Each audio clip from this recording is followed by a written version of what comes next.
வீடு எப்போ கட்டினாலும் வீட்டுக்கு வடக்கு பார்த்த மனைனா உச்ச வாசல் ப்ளஸ் வடக்கில் ஜன்னல் கிழக்கில் ஜன்னல்.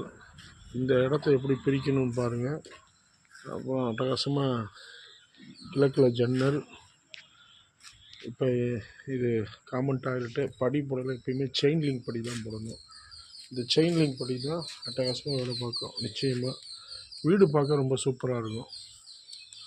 இந்த செயின் லிங்க் படி இந்த பழைய வீட்டை நிச்சயமாக ஒரு ஆல்ட்ரு பண்ணி மாற்றுறோம். ரொம்ப சிறப்பாக இருக்குது, ரொம்ப சூப்பராக இருக்குது. நிச்சயமாக எனக்கு மனசுக்கு ரொம்ப பிடிச்சிருக்கு. வீடு கட்டுறோம் அப்படின்னா எப்பயுமே இந்த அமைப்பு தான் சூப்பர். இப்போ வடக்கில் ஜன்னல், மேற்கில் ஜன்னல். இது வடமேற்கு ரூம். ஒரு வீடு எப்படி இருக்குன்னு பாருங்கள், அட்டகாசமாக இருக்கு பாருங்கள். உங்கள் வாழ்க்கையில் ஒரு பெரிய மாற்றம் வேணால் நிச்சயமாக இதுதான் பெரிய மாற்றத்தை உருவாக்கும். நிச்சயமான அற்புதமான வீடு.